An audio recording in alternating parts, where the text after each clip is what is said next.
Mastering the game of sales tonality is the most important skill you can have in the game of sales, period. It's going to give you confidence, control, and it's going to allow you to lead the prospect on the call. And when you can lead the prospect on the call, you can get them to see you as the expert, as the authority. Guess what happens? You can lead them to the close, because everybody's getting on these calls to solve a problem. And if they see you as the expert at being able to solve that problem, and they're looking to you for guidance because they see you, they trust you, and they believe in you, you're going to get the deal. And that's exactly what tonality does. Just a quick reminder, this video is just one video of an entire course that we're giving out for free. Literally the entire course that our clients used to pay us well over $10,000 to have access to, we're giving you for free. Scripts, templates, everything. And we use these processes to close over 40% month over month over month on 1 and 2 call closes from cold outreach traffic, meaning these people do not know, like, or trust us yet. And in 1 or 2 calls, we're converting at $10, $20, $50,000 type programs. So make sure to watch the entire playlist to become a master remote high ticket closer. So let's go ahead and jump in and show you how to master the game of sales tonality. I'm Dodd here, and today I want to walk you through Alpha Tonality and establishing leadership. The purpose of this is training you so that you can use tonality to establish leadership on your calls. And the reality is people do want to be led, but they don't want to follow. They want to follow leaders. They don't want to follow followers, right? Like that's like middle school, high school, like following followers. Like people get on the call because they have a problem and they're hoping that they can find a leader that can lead them to the promised land. Because they're not hoping that they get on the call and then you can't solve their problem and they don't do anything about it. They're hoping that you have the confidence and leadership, whether on a conscious or subconscious level. And a lot of times prospects are consciously or subconsciously using defense mechanisms to really trip you up. And you have to remain very calm and demonstrate that you are the leader. And tonality demonstrates that very strong, because like, here's the thing, if your tonality is demonstrating that you're following their lead or approval seeking, you're not going to get the sell, because if they had a problem that they knew how to solve, the problem would be solved. So if they're leading you on the call, that indicates that you cannot lead them to the promised land. You can't lead them to solve it. That's conscious or subconscious. I think more people that are more aware of this kind of stuff are seeing things on a conscious level. I think the majority of the population is doing this on a subconscious level.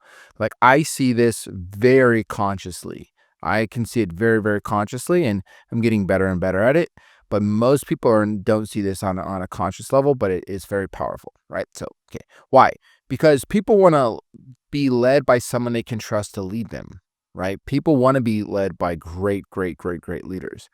The fact is that tonality and body language, obviously, and we'll talk through a couple of these points, but they are the strongest subconscious indicators of who holds alpha status leaderships in any circumstance. No matter what room you walk into, whether a Zoom room, whether you're on a phone call, whether you're grabbing beers at the local pub or bar, or whether you're at a restaurant, or whether you're whatever you're doing, your tonality and body language are the strongest subconscious indicator of who holds alpha status in the room. So we really want to focus on tonality, but we will go into some other parts. There's no specific resources for this training, but I would highly recommend that you bookmark this document and that you review it from time to time, because you want to keep your tonality and leadership strong. You don't want to wait until you stop closing deals, because when you lock this in, you're going to close more deals for sure. When you lock this in, you're going to close more deals. And if you find yourself getting out of like, hey, I'm not closing, I don't feel like I have the same leadership I had before, it's probably because you're doing something out of alignment of what this training says. When you get in total alignment and you build these techniques that I'm showing you here as habit, you're going to close more deals. And the more it becomes your identity, and you as a leader start to become very able to be the alpha in the room on the call, just because you've practiced this and trained with this, you're going to close more deals. And as you see yourself losing leadership on calls or not closing as many deals, there's a lot of other things that it can be. But if you really break it down I would always come back to this training. Cool. So let's go ahead and jump in step by step. Let me give you an example of 3 tonalities that immediately indicate status in any given human interaction. So the boss. You have the boss, you have the buddy, and you have the beggar. It's pretty straightforward. The boss is the alpha, and that is going to be downward inflection. You see how I just did that downward inflection? My tonality at the end when I'm talking goes down. That means I'm certain, I'm confident, and I am the boss. Now, the exact opposite is the beggar, the upward inflection, where it almost sounds like you're asking a question, and that is the approval seeker, right? Hey, I'm seeking your approval because I'm not certain. I sound like I'm asking a question. No, it's not an Australian accent, even though in Australia, hi man, how you doing today? Like it sounds like that, but not to get too off. You want to have downward inflection. The buddy is like, hey, you two are comrades. You're out eating tacos and whatever you do, and you're on the same level. And it's, hey, how's it going, man? Versus, hey, how's it going? Hey, how's it going? You see those 3 different ones? Hey, how are you? How's it going? That's alpha, no inflection. Hey, how's it going? How's it going? What's up? That's buddy. Beggars. How's it going? Upward inflection. Hey, how are you doing? So here's what we want to do. I want you to practice saying these things. Hey, nice to meet you. Here, I'll redo it. Hey, nice to meet you. My name's Tim, and your name is, right? And then, hey, my name's Tim. Nice to meet you. Your name is? Pretty even. And then, hey, nice to meet you. My name's Tim, and your name is? You see those differences? Nice to meet you. My name's Tim, and yours? Going down. And yours? Cool. So practice these at first. They might be really subtle to you, but over time, like I was on a call the other day and they ended up signing up, but I was in the close and I got a little bit nervous and I did an upward inflection, but I was so aware of it that I was able to immediately fix it and end what I was saying on a downward inflection. So become incredibly aware of where your status is at in every part in the call, because you don't just have alpha once and you keep it. The moment you go into bigger inflections, when you get nervous, you start going, hey, what do you think? What's the price? And the price on this is a one-time investment of $8,600. What do you think? You now go from, you could have been the boss the whole time. This instantaneously makes you the beggar. So you got to keep your alpha status the whole time. Like I said here, when you use downward inflection or alpha tonality, let's see, when you use alpha tonality, the answer is all the time. And just like you want to use it all the time. In fact, I would suggest you start practicing this in your daily routine. When you're in the checkout line, when you're at Starbucks, you're not being mean, you're being alpha. Like, hey, like if I'm checking out at Starbucks, hey, thank you so much for the coffee. I really appreciate you. Like I can be very, very kind and which I am. I would really, really genuinely care about people a ton. And I always want to make sure that when I'm in the room that I lift others up. And you do that through alpha, right? So practice this when you go around. You're not going to be a jerk. Like jerks can use alpha and get their way. But I'm going to use these powers for good. So in your daily routine, use alpha tonality. I'm kind of overdoing it now just to show you, but hey, the reality is strong leaders do this by nature or by training. If you're not doing this by nature, you better do it by training, because all great leaders do this. Like listen to Elon Musk on any of his talks. Listen to any strong leader giving a strong speech, and you will see they use alpha tonality. Now, if you see a leader using upward tonality, that shows uncertainty and they could be nervous in that second or in that time. But when you see a strong leader, by far, most of their conversation is going to be very alpha tonality. Okay. Knowing this to be true, if you want to create influence, to get clients, to attract great employees, to lead, to be a great leader of your household or to build your company, your dreams, this is a non-negotiable. The great thing is that it's one of the easiest things you can do. It takes a while, but it's not like complicated to learn this stuff. You just have to do it over and over and over again. That's why I say do it in your daily routine. So that said, let's go ahead and walk through a few components to tie in with alpha tonality. And we'll talk about at the end of the training, we'll talk about a few areas you might get tripped up. So I want you to watch out for these landmines. Cool. Use these techniques, and you can see over here on the document, you can go around each section. So pretty straightforward. Let me see. Boom, boom, boom. Okay, here we go. Use these techniques in combination with alpha tonality. It really is all the same. It's about establishing leadership, but it's not about being combative. It's not being about like dominating people. It's about leading them, right? In leadership, there's no higher calling than leadership, because leadership is service. True leadership is serving others. Of course, there's bad leaders that can lead through dominating people, but we want to lead through servant leadership, and you cannot do that unless you have these traits. Like a bad leader and a good leader can have these traits I'm talking about. So these forces can be used for good or evil, but the techniques in and of themselves are just, they're just techniques. They're not like, they don't make you good or bad or whatever, but they can be used for good or for evil. So let's use them for good. Body language or posture. Now, I want you to think about any of the movies you've seen, and there's like that big boss, like the boss, the president walking in the room, like whatever, like whoever's the big boss or the leader or whatever, they own the room. The room responds to them. The room shifts and modifies for their presence. They do not try to see where they fit in.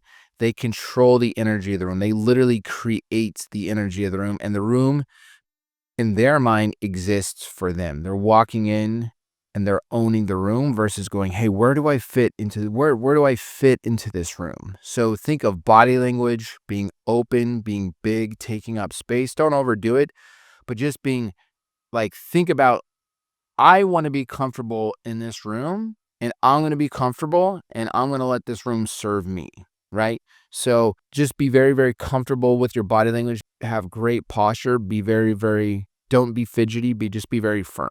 Mindset. You have to be bulletproof. Like literally imagine you're Superman or Superwoman, and bullets literally don't hurt you. Like you stand calm and strong and confident in the face of like dinky little bullets. I want you to think of like the different emotions that a prospect is going to go through. They're going to try to test you. They're going to try to trip you up. They're going to try to say things. They're on defense because they've had bad experiences with coaches or marketing companies or salespeople or whatever before, and they've got all their own like crazy emotional baggages. And just see them like jumping around and being like all over the place and like hurling rocks at you and like shooting these like bullets, but you're standing strong like Superman, Superwoman, unfazed by all of that, strong, confident, calm. They'll try to take over the calls by saying things like, what makes you different than the other million coaches or marketing or Facebook, stuff like that. Don't jump around and don't like let everything, just chill, calm, confident, be bulletproof. Our objections like, wow, that's a lot of money. Wow. Or any of the things that happen on the call, just literally imagine you're like Superman, Superwoman, super person. Let these bullets, let all of this stuff just bounce off you while you remain calm, confident, and unmoved by these. Like just even think about the way that Superman and Wonder Woman and all these heroes stand. Like they stand confident. Like have that confident stance. Like you're unfazed. It's going to be very important in the call. Just imagine yourself like unfazed. Superwoman, spelled that wrong. Cool. Non-reactive, which goes into this. Power pausing. So just like the above, you must be non-reactive to what they say. Like keep your super person stance, Superman, Superwoman, that confident posture. Don't be reactive. And here's the technique specifically you can use as a power pause for 2 seconds. Quick reminder, if you want access to any of the resources that you see me going over in this video, the scripts, the diagrams, any of that stuff, literally I'm giving out the entire course, all the scripts, everything for free. So go down to the description to get access to all of the resources. Now, here's the one ask that I do have for you. If you're getting value from this course, from this video, the only thing that I'll ever ask you for is that you share it with somebody else that you feel like could level up their skills as a closer by having these tools and the resources. It could be another high-ticket closer. It could be an entrepreneur selling their own phone services. It could be a sales manager managing a team of remote closers. Whoever it would be, if you're getting value from these trainings and from this course, the only thing I ask is that you just share it. Let's jump back into the training. Think about what they are saying. They throw something at you. You have two things you can do. You can ignore them. If they're intentionally trying to trip you up, or if they're giving you objections out of their own emotions or feelings or beliefs, you can ignore them, or you can respond and not react. Let me give you an example of ignoring. Like a common thing, we get when we, get out of a meeting with, say, like from like LinkedIn prospecting is, yeah, man, I get these messages all the time, man. Just like I get pitched all the time. Blah, blah, blah. I ignore that. I don't say anything. It's like, just ignore it. And then when you ignore that and you keep your like power stance and you move on to the next thing, or you just ignore it and you let them keep talking, like you just asserted that you're unmoved by their things. If I'm running like Facebook ads back, yeah, there's so many gurus out there that promise so many big things, just like ignore it. Like whatever those kind of things are that they're doing to try to trip you up, if you go into responding, reacting, you now become like you're following their lead. They say something and they say jump and you jump. You say, how high? Yeah, sure. Well, yeah, there's a lot of gurus out there. Yeah, I get it. Stay calm and confident. Now in other cases, respond, don't react. So, let's see if I have an example. I don't have any. You'll see some examples at the bottom too. Respond, don't react. So take that power pause. Think about what you're going to say and give them like that mother effing tone, alpha tonality, downward inflection response. So let me see if I can pull up an example on this, and we'll walk forward. Like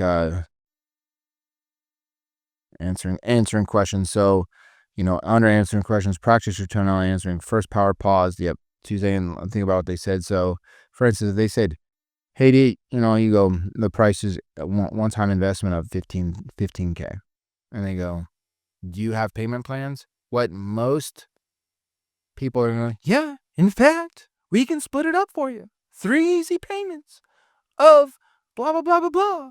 Please do business with me.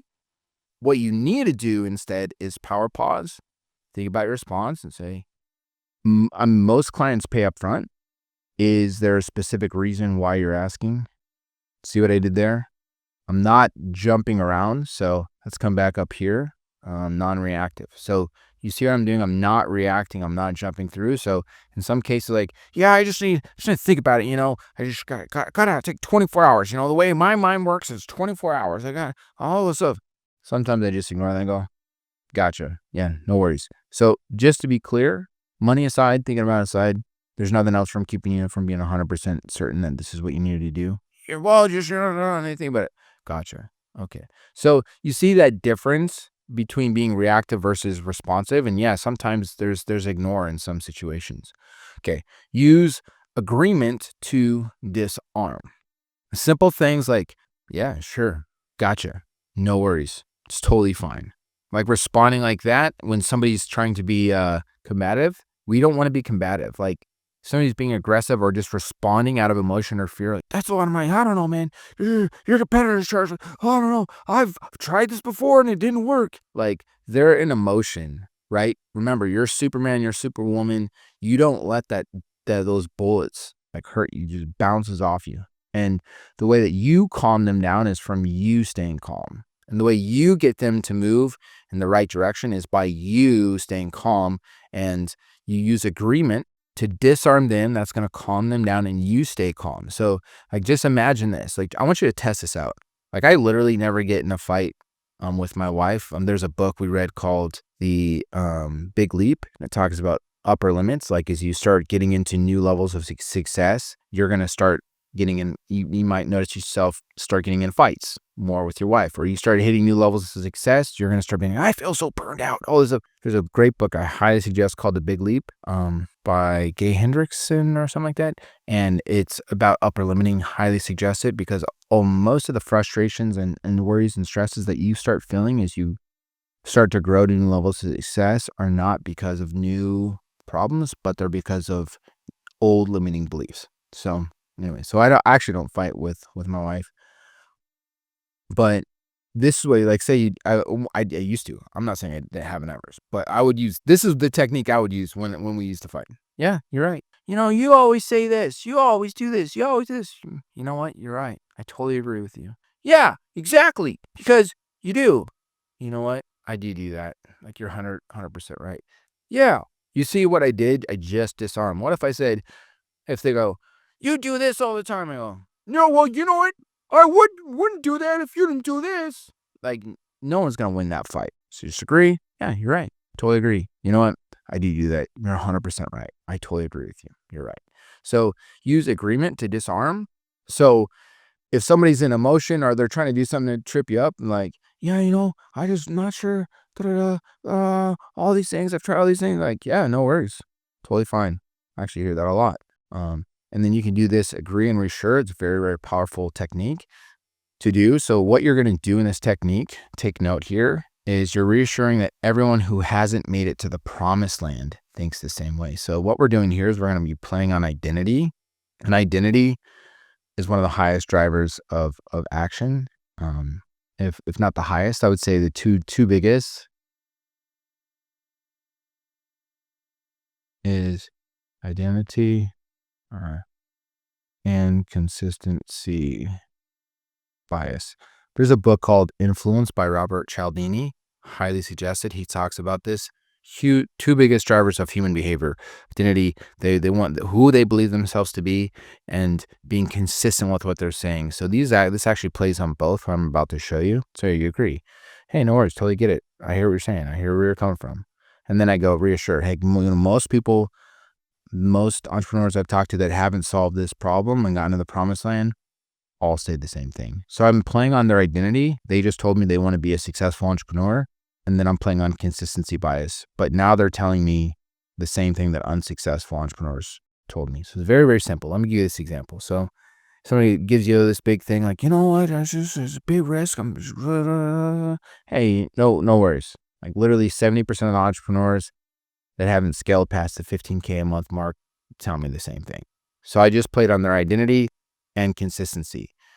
So what I'm saying here is, like, if you want to be successful, like, if they want to be a successful entrepreneur, all this is doing is saying, hey, no worries. 70% of the unsuccessful entrepreneurs all say the exact same thing that you just said. So this is very, very subtle, but we want to start breaking down limiting beliefs. Like, the reason why a lot of people are stuck the reason why anyone gets stuck where they're stuck is because of limiting beliefs or wrong beliefs or patterns. So if we're going to get people unstuck, we have to start breaking down beliefs, and we have to start showing them that the beliefs that they hold on to is exactly what's keeping them where they're at. Like, when we get into objection handling, you're actually going to find that the biggest thing about real objection handling is more about that than anything. It's more about consistency, keeping them consistent to what they told us they already wanted, and identity, saying, like, we're saying, hey, you're telling us that you want to have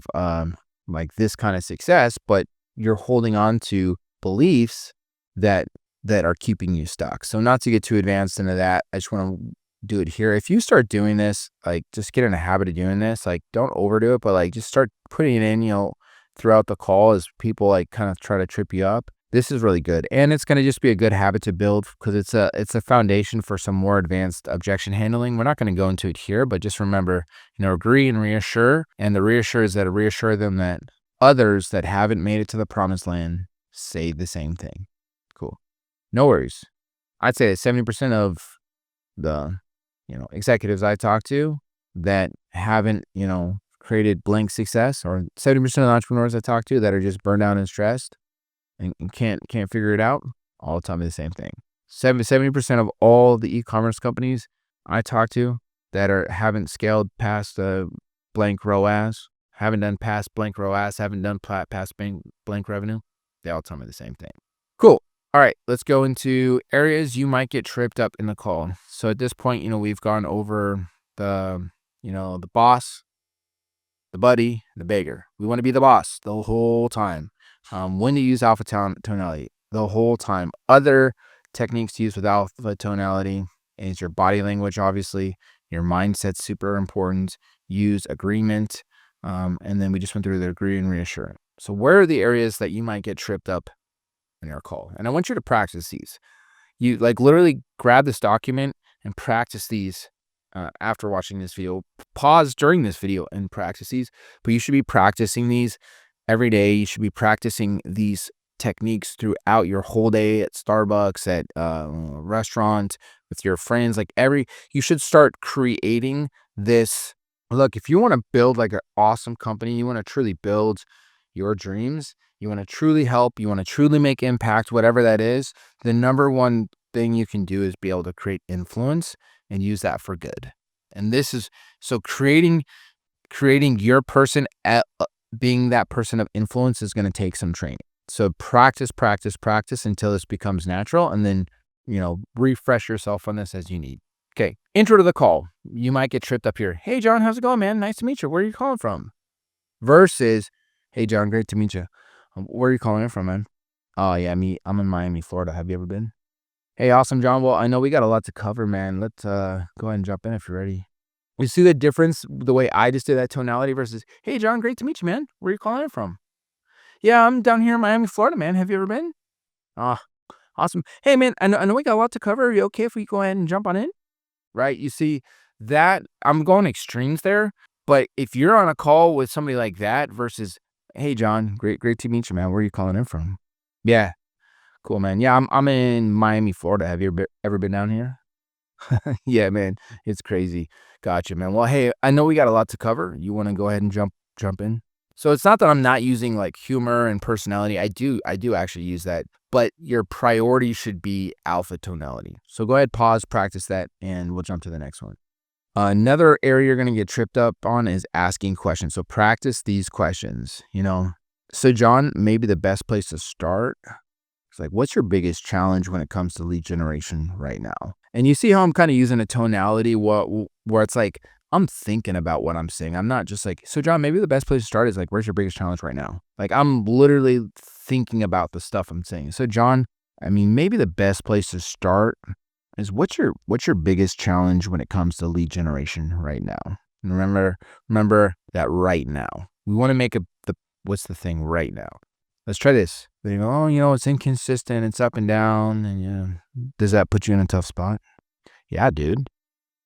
How so? You see that tonality there versus, hey, John, maybe the best place to start is what's your biggest challenge with lead generation right now? No real challenges. Okay, no worries. Well, you want to see what we do? Like, you see what I'm saying? Really practice this so it becomes habit. So try this one. And what was your total revenue last month? Gotcha. Wait, was that gross or was that net after all expenses? Okay. So what's your net after all expenses? Okay, about 7K. And do you split that with a partner or does that all go to you? Okay. Gotcha. Or try this one. This one's a great one. So John, what does your wife think about all this? Okay. Interesting. Does she support you? Okay, I see. Like, curious, man, does she know you're on this call? Right. So I don't know if I did those last two the perfect, but I would rather you just overthink this and do it and then build it a habit than not think about it at all. So like, obviously when you're on the call, don't overthink it on the call, but practice this a lot on your own time so you can get good at it. So here we go. Answering questions. Use your power pause. Think about what they just said. Be that Superman, that Superwoman. Be bulletproof when they ask questions. You're not reacting, you're responding, or sometimes ignoring. So answers should be concise, should be short. The longer your answers are, in most cases, the less confident and certain you're going to be seen as. And remember, certainty sells. What do like salesy people do? Yeah, man. Well, you're going to get this and you get this. Hey, what all this, what else does that include? Well, it includes this and it includes this and it includes this. And if you do it right now, guess what? I will have a long time there. You're going to get this thing. It's like, I'll give you an example. Do you have payment plans? Most people are going to respond, yeah, definitely. So, John, the way that this works is, $8,600, you can pay it up front if you want, or we can do 3 easy payments of blank, blank, blank, blank, blank, because we really want to make sure that we're here to help make you successful. Great. So you just, that's not going to work. So here's what to say instead. They say, do you have payment plans? So most of our clients pay up front. Is there a specific reason why you're asking that, John? Do you see the difference in leadership I had there? I'm not being combative, but I'm leading. I'm being confident. I'm being like that Superman, Superwoman, unfazed by all of the craziness out there in the world, and I'm standing strong. And that's what you want to do. Here's some areas during the pitch. So during the pitch is so critical to be alpha and have absolute certainty and be concise, because this is an easy time to get tripped up. So a pro tip at this point, the easiest way to remain alpha and calm is just to slow down. Be calm, be certain. Don't slow down to the point of annoying, but do slow down. Woosah, chill, calm, awesome. Yep, totally. Does that make sense?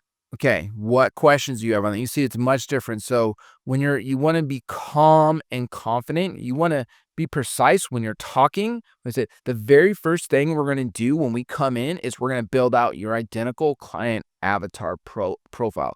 The biggest problem when it comes to blank, blank, blank is this, and that's why we do this. So it's not like you're going slow there, but when they start talking back to you and you start responding, slow it down, right? Most people are there, most salespeople are like newer people selling, they get a little bit nervous, their heart speeds up, they start talking faster, and it just is like you lose alpha. You could literally have alpha the whole call and then you lose it here. So stay calm, slow down, be certain, be confident, and power pause. So answering questions during the pitch. Keep it short, keep it concise. Yeah, I would suggest that. I would not suggest doing that. Sure, you can do that. It depends on the situation. Is there a reason why you asked that, John? If they ask, like, how long is the program? Program lasts 3 months. You see, I'm not going, well, the program's 3 months, and you get this, and if you sign up right now, I'm going to give you a fast action discount, which is, I don't normally do, but I'm going to do today. It's like, you're going, the program lasts 3 months. That's it. Very, very short and concise when you're answering questions. This is more critical than ever, that in the pitch when you're answering, it should be clear, confident, certain, and concise. The more you rattle off, and look, I don't always do these things perfect, because when I do them perfect, I freaking close.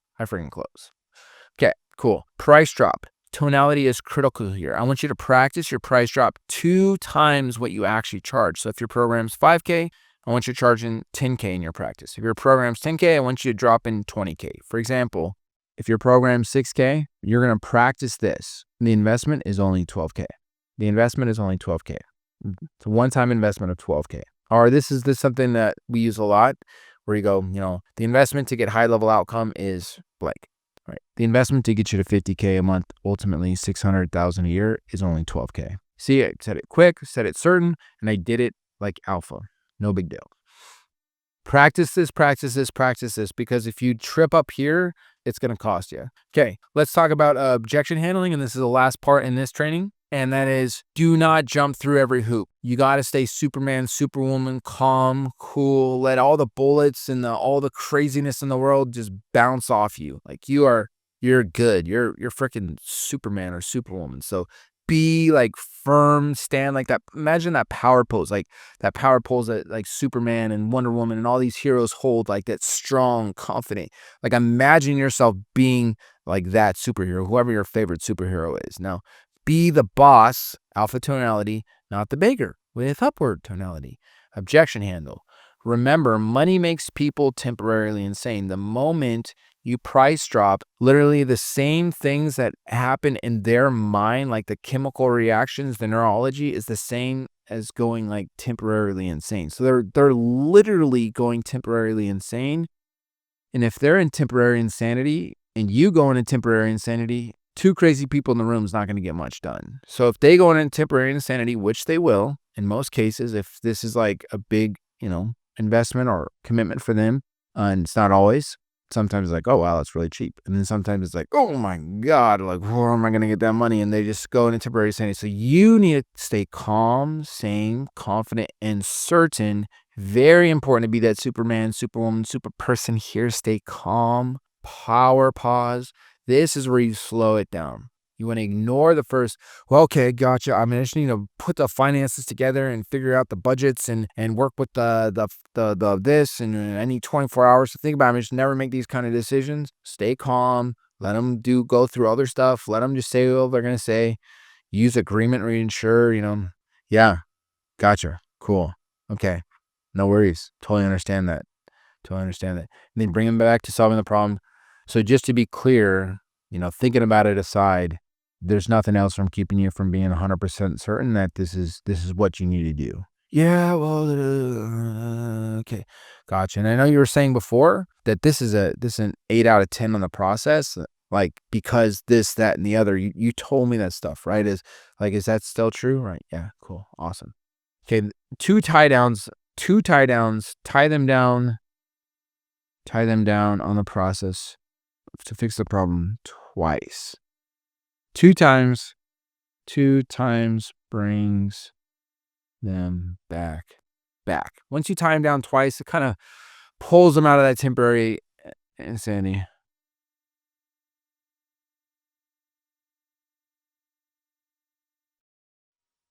Temporary insanity. Cool. There you go. So that's top to bottom. Make sure you can go over here. You can do the summary to go through the parts. I would highly suggest you just go through this thing top to bottom and you practice all of these points in your pitch I've laid out. And if you find yourself getting tripped up on any other points, practice those too, because alpha status wins every single time. So that's how you can use tonality to lead and control your sales calls effectively and ultimately close a lot more deals. Now in the next video, I'm going to show you the exact discovery process, literally script, process, top to bottom, everything that you need to do to run a discovery call in a way that pre-handles every single objection and sets your pitch up to be the perfect solution for their problems. To watch that, click the link here on the video or go down to the description to get access to the entire playlist.